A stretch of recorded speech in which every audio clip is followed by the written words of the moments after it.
Hello again. Continuing to work on the tail section of the RV14.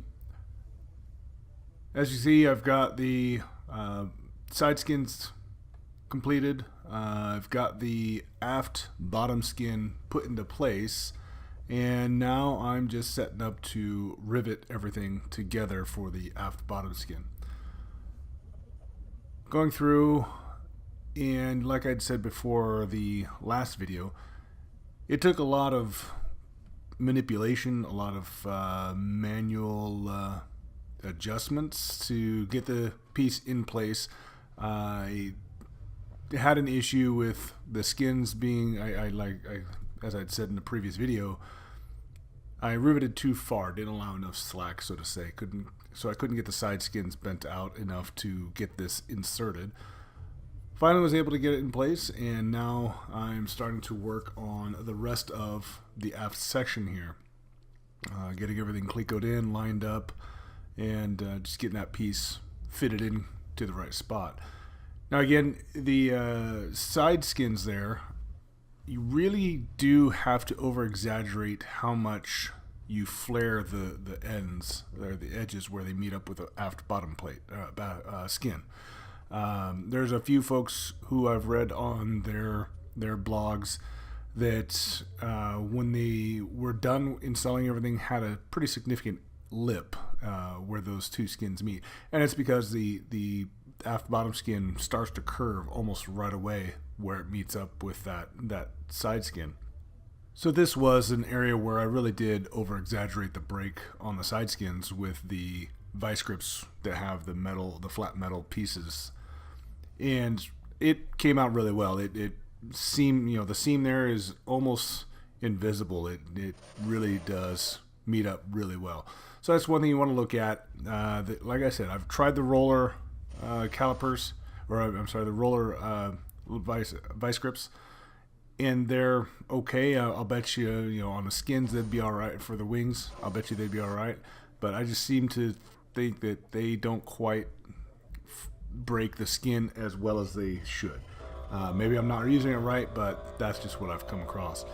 So now we're continuing to insert the aft bottom skin, attaching it to the frames there, and then we'll go through the rest of the process of getting the rest of that area riveted, getting rid of all the clecos. As I've discussed in previous videos, I believe, I opted to do the flush mount screw for the inspection plates there on both sides of the aft tail cone. And to do that, you have to get the correct hardware, and they don't come with the kit. You have to order those from Vans. I just decided that since the rest of the skins are flush mounted everywhere, that it just made more sense. It looked better to have flush mounted inspection plates also. So it doesn't do any different function other than it's just for looks, and I decided that's the look I wanted.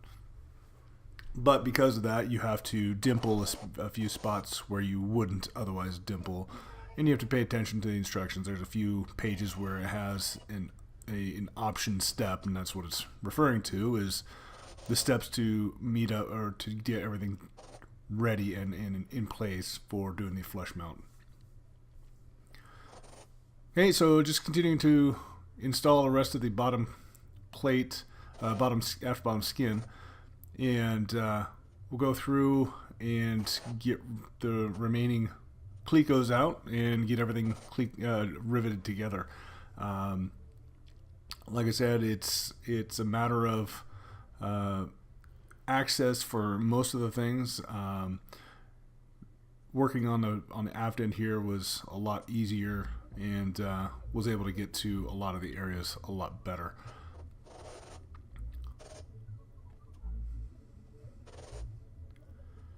Now the instructions have you put everything together except for the little angle pieces on the inside.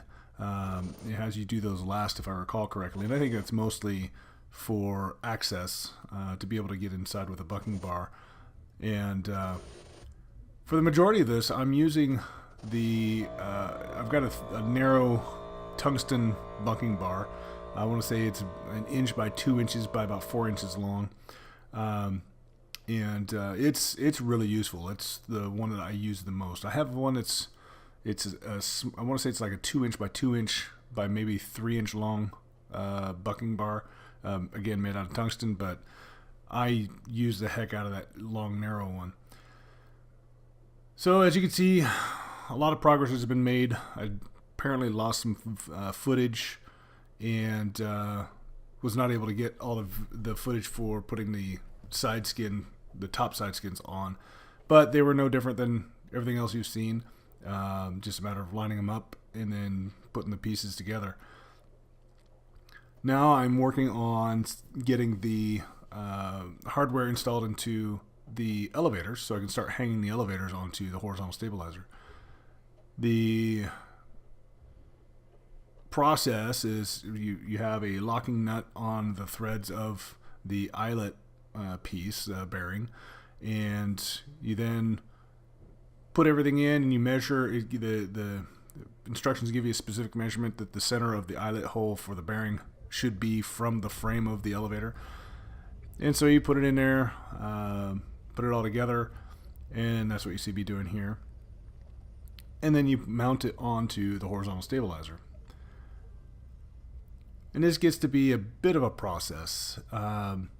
Depending on how well you do your leading edge bends on the elevator, depending on the rivets and how they set up on the frame of the horizontal stabilizer, you end up getting lots of places that rub.